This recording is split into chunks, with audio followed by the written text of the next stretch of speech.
Tonight, 5 men injured in a drive-by shooting after leaving a prayer service in Scarborough. 5 mature, grown, family-oriented men were shot. Mark my words, we will leave no stone unturned as we search for these suspects. We'll update you on the victims and the latest on the police investigation at Markham and Lawrence. I just think we're like a different team. There's not another team like us. Plus, the Raptors are on the hunt in Philly for Game 1. We're live at Jurassic Park with the party back here at home. And our whole goal is just to help the community out because there's a lot of people who are in need. There's a lot of people less fortunate. And the Raps aren't Toronto's only pro sports team in action this weekend. How the Argos are pitching in at the Daily Bread Food Bank.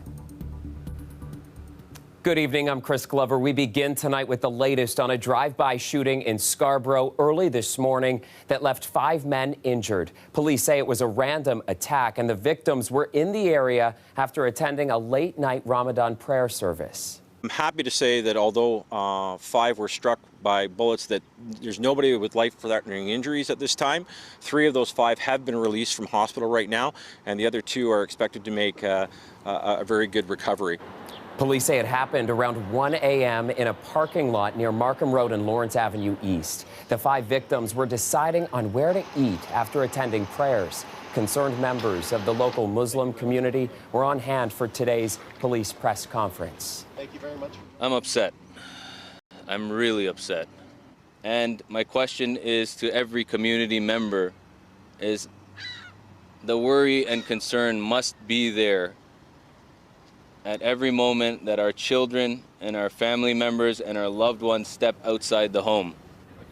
Investigators are still working to determine how many suspects were involved and the make of the vehicle they were in. They're appealing to anyone who saw what happened or might have dash cam footage of the incident to contact police at 43 Division. Meanwhile, a man in his 20s is in serious but stable condition after being hit by a TTC bus this morning. Police say he was hit while walking near Don Mills and Lawrence Avenue East. The man briefly lost consciousness but was revived by paramedics on scene before being taken by ambulance to the hospital. The TTC says the bus that hit the man suffered damage to the front windshield.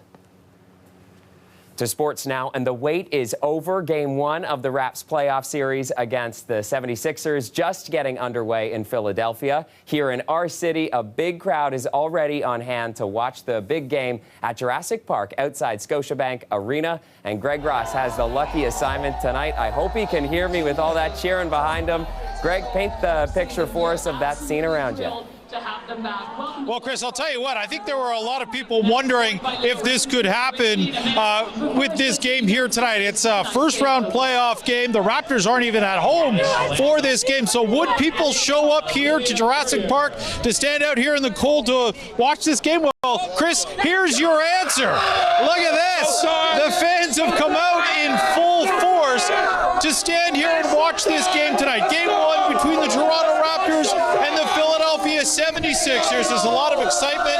We're seeing the national anthems are happening in the game behind me. We're seeing the fans here singing and being excited about the fact that playoff basketball is not only back, but we're allowed to once again gather and watch these games together. How excited are you that this game is just about to start? Yeah, man, young, we stand our guard. I took them away from the national anthem. Don't want to do that, but you see, they've got their Raptors gear, they've got their Raptors flags, their T-shirts. They are ready. They've got their cutouts here. Pascal Siakam, of course. Those were a big part of Jurassic Park before the pandemic, and once again, it's here, Chris, and there's lots of excitement. There's a lot of buzz right now here in Jurassic Park. My goodness, so much to celebrate down there, but spill the tea for me, Greg. What are the Raptors' chances of winning this series? Well, Chris, I have to tell you, there's no doubt they go into this series as the underdogs. They finished behind Philadelphia in the standings, 3 games behind Philadelphia. But I don't know if that tells the whole story, because the Raptors did dominate the Sixers in the regular season series, taking 3 of 4 games against Philadelphia. They won both games in Philadelphia during the regular season this year. And let's face it, that's where they're playing tonight. So the Raptors have had a lot of luck there. We'll see if they can pull that out. They've been the hottest team, at least one of the hottest teams in the NBA since January. They've got 4 players returning from that championship team back in 2019, so they've got lots of playoff experience. They've got a great group of young players. They still have Nick Nurse at the helm, the head coach that guided them through that championship run in 2019. So there's some good pieces here. They're playing a very good Philadelphia 76ers team with lots of star power when you think of players like Joel Embiid and James Harden. But the Raptors have been resilient, and I think a lot of people feel that this is a series that is going to be very close.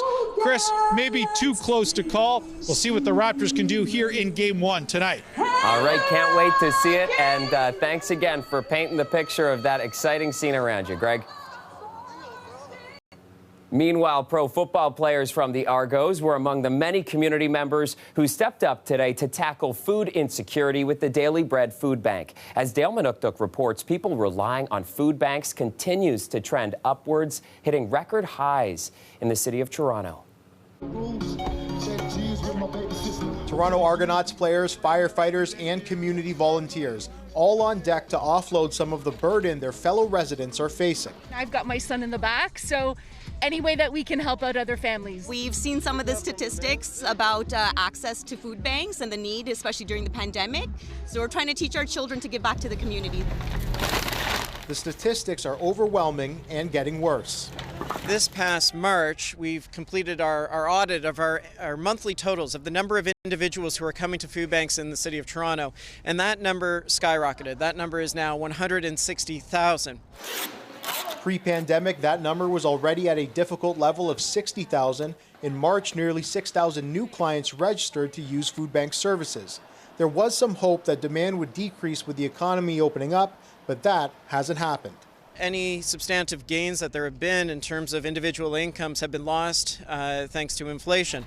Individuals are paying some 7.4% more on food, and we only need to turn to the gas pumps to see how unaffordable things are. This weekend, Daily Bread Food Bank is trying to raise 25,000 pounds of food and brought in some muscle to help with the heavy lifting. We're trying to raise 200,000 for the spring season, and our whole goal is just to help the community out because there's a lot of people who are in need, there's a lot of people less fortunate. Some donations were so large they were driven in by convoys of vehicles from community groups. Well, we live in a small condo building, about 100 units, and we've all contributed to the food drive, and it's taken about a week to collect 60-some bags. Even the person that work, they're having difficulties because prices are up. Daily Bread Food Bank says over 50% of those accessing service have post-secondary education and that the increase in need won't plateau for another 2 years. Dale Manukduk, CBC News, Toronto. With life remaining so unaffordable for so many, the Bank of Canada raised interest rates to try to battle inflation. And some experts say they're already seeing signs that the housing market is cooling. But others are questioning how much impact the move will really have in the long term.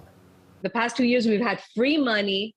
It didn't take much decision making. It was just a no-brainer. It was like, hey, we need more space, free money, let's just do it. Whereas now, people will think twice, do they really want to make that move? This is the Bank of Canada's second interest rate hike this year and the biggest in decades. Rates are still lower than they were before the pandemic, but the trend is continuing, and the bank will likely follow this increase with another one in June.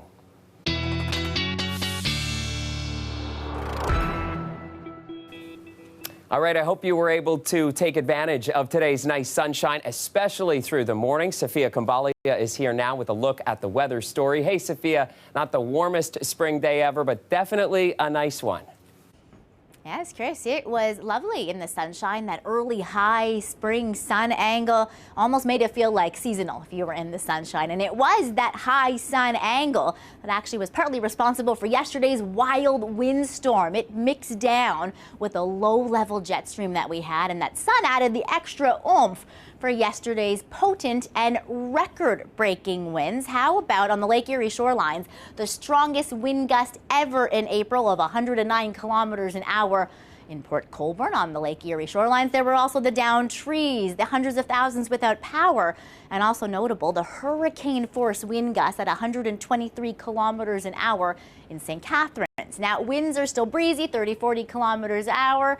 Will feel a little bit chilly when you're leaving Jurassic Park this evening, feeling like -2 after the sun goes down post-game. It gets really chilly into the overnight period, feeling like -7. We're about 5 to 6 degrees below seasonal, and it's a northwest wind that will actually add insult to injury and add a little bit of lake effect snow for some of the kiddies as they're getting their Easter eggs for Sunday morning.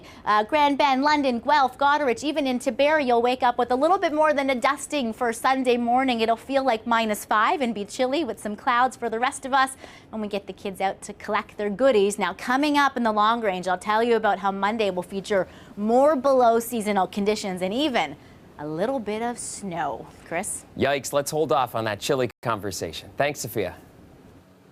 This long weekend is the first major holiday Canadians are enjoying without most pandemic restrictions. Mask mandates are mostly gone and gatherings can be bigger again. But with a sixth wave in full swing, some experts are warning people to be careful. CBC's Lorenda Redekop has the advice. For some people stocking up for the long weekend, it won't be back to normal for Easter dinner, even though most restrictions are lifted. Right now, our family's had a couple near COVID cases. We're not too sure right now, so we've actually decided to postpone. I have an elderly mother, so I still have to take precautions. My brother's showing up with his wife and just the three of us. So I have to go home and prepare dinner now. At least in Ontario, wastewater data appears to show the first signs that COVID is leveling off or going down. Every time there's been a holiday, every time there's been a long weekend, there's been a bump in cases afterwards. We could see a jump in cases over the next 2 weeks, and that's just going to make an already bad situation even worse. He says the problem with relying on rapid testing before getting together is the risk of false negatives, especially with the Omicron BA2 variant. There is a lot of COVID going around. Most communities in Canada, actually. This infectious diseases doctor says people infected during the last wave shouldn't assume they're now protected. Even from the last Omicron wave in January to now, we're starting to see some cases. They're not, a lot of cases. You probably, like I said, have some protection from residual from that, especially if you've been vaccinated and boosted. Today marks the return of this large outdoor gathering spot. It's Jurassic Park, the Raptors outdoor viewing party. It's back for the first time since before the pandemic. While experts say outside is always safer, it's still not 100%. So if you're in a crowded space, you may want to wear a mask. I think we're good. It's outside, especially here in Jurassic Park, so just looking forward to seeing friendly faces and people that were here with us the last time. We still have our masks, but now with the vaccines, we're easing up on them. We're still going to wear them. Better to be safe than sorry, but let's go Raptors! The message from doctors is to remember that while many restrictions are gone, the virus unfortunately isn't. Lorenda Redekop, CBC News, Toronto. Definitely better to be safe than sorry. And as the sixth wave continues to hit, Toronto is continuing its efforts to get people vaccinated. The TTC's Vax and Ride campaign is being extended until the end of Easter Sunday. Riders can get a dose of a COVID-19 vaccine at 9 separate TTC stations. No appointments are necessary, and Mayor John Tory says 1,800 people have received a dose from a Vax and Ride clinic. Welcome back. I want to get you up to speed now on the war in Ukraine, and Russia's offensive in Kyiv intensified today with missile strikes on the capital city. Plus, Russia also claims it's taken full control of Mariupol. That's the strategic port city in the south, while there were also assaults on other major cities today.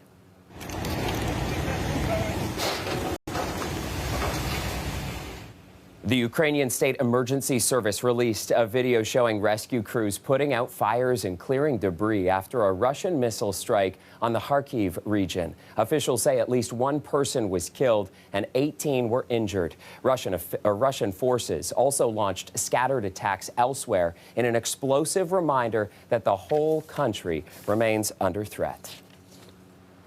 Here at home, Torontonians continue to show their support and solidarity with Ukraine. So I ask you to keep supporting Ukraine. to keep standing with Ukraine and to be brave like Ukraine. Lots of protesters gathered outside the Russian consulate again this afternoon. The area was renamed Free Ukraine Square back in March. Toronto's branch of the Ukrainian Canadian Congress has organized protests here every weekend since the beginning of March. The group denounced what they and so many others are calling war crimes committed by Russia. They plan to hold a candlelight vigil at Nathan Phillips Square next Saturday. In Ottawa, volunteers collecting donations for Ukrainian refugees are being overwhelmed with support. They've received enough goods and clothing to open a small distribution center that'll remain open for hosts and families in the city until they can find a more permanent location. Celeste Ducaire reports. It's just very overwhelming. I think there's a big sense of pride of being in Ottawa right now and just having all this support come in. What started as a local Facebook page has grown into a near citywide effort to help families in Ukraine settle here in Ottawa. Volunteers have spent the past month organizing the overflow of donations. They've now opened a small distribution center in the southwest end of the city. It's going to be set up as a free store / socializing place for newcomer Ukrainians. Natalia Stepanuc's sister Ola and her 2 sons left Ukraine for Ottawa a few weeks ago. They're staying with a host until they can find a more permanent living situation. It's been an emotional journey for the entire family. My parents and my husband are in Ukraine, so it's difficult for us, but my children are safe, so this is the most important for me now. For her, the support she's received from the community is making the transition a little easier. I'm just appreciate very much the support of these people who are around, we are holding up, yeah. While this distribution hub is temporary, organizers are encouraging Ukrainian families and hosts to get what they need while it's open. They're also hoping it's a chance for people to meet and connect with other newcomers in Ottawa. And we just thought we would come and lend some support to the community. Through the Ukrainian Settlement Helpers Ottawa Facebook page, people are able to connect with Ukrainians relocating to Ottawa. Brad Fleming and Vicky Tate are welcoming a family next week. I wanted to do something specifically, and they wouldn't take an old fat guy over there fighting who'd never fought before. So I thought, you know what, this is what we can do. A 23-year-old mother-to-be reached out to the couple online. With Tate's own daughter in mind, she didn't hesitate to help. I just said, no, you got a place here. So she's coming with her mom, and we're pretty excited about it. A little nervous, but I'm sure they're more nervous than we are. Tate's generous offer gives Ukrainian families like Ola Rudenko a second chance. Celeste Ducaire, CBC News, Ottawa. It was opening day at Woodbine Racetrack. Thoroughbred horses racing around the 1-mile dirt oval. And this season's opening day was the first one with the crowd and the first to not be delayed since COVID first hit. Lots of positive energy. You walk around, the fans are happy, the horse people are happy that their horses can start on time.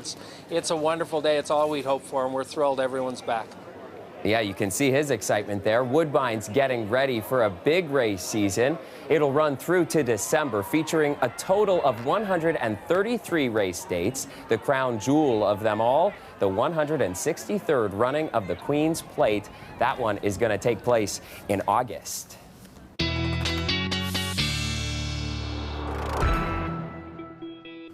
Time now for a look at the long-range weather forecast, and Sophia Kambalia is here again. Sophia, let's get right to those chilly conditions for tomorrow morning.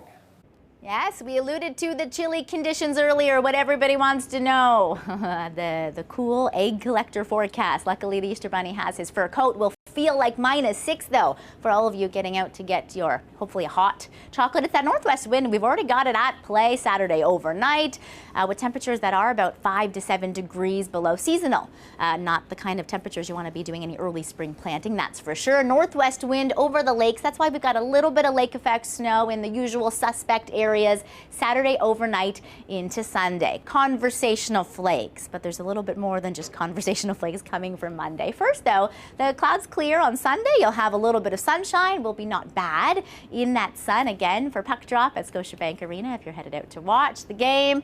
Feeling a little chilly post-game, and then Monday, things fall off the rails. It's that upper level trough we've had above us the past couple days. Doesn't take much for a little bit of extra convection in the form this time, though, with cool temperatures for rain and snow all around the GTA. Okay, clouds come in Monday afternoon. That's when the snow and rain does as well. It's mostly rain for the lakeshore areas, but everybody will see some conversational flakes flying. It may even stick to the grass and to the windshields. A little bit more shoveling snow for those of you north and west of the city. If you're in Ottawa and the temperatures get a little cooler, this rain could potentially be a sizable helping of snow. A reminder, you have had some late season snowfalls, like in 2007, a 15-centimeter pummeling. For everybody else, it could be about 5 centimeters again into the snowbelt regions, and just a little bit of a dusting on the ground for those of you around the lake. Will be a cool, chilly rain, though,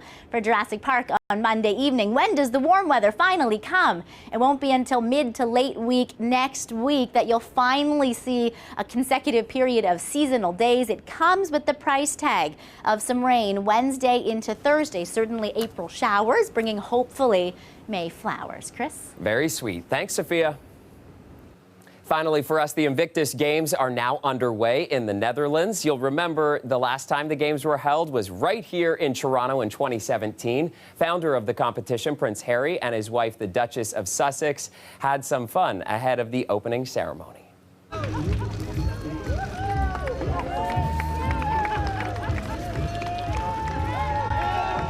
Goofing about there, the couple were passengers in a kids' driving challenge. Prince Harry then took an even bumpier ride around an obstacle course, and the Invictus Games were created for military veterans recovering from wounds, injuries, and illness. Around 500 people from 20 countries are part of this year's competition. And that is our show for you tonight. Thank you so much for watching. Have a great night, and happy Easter, everybody.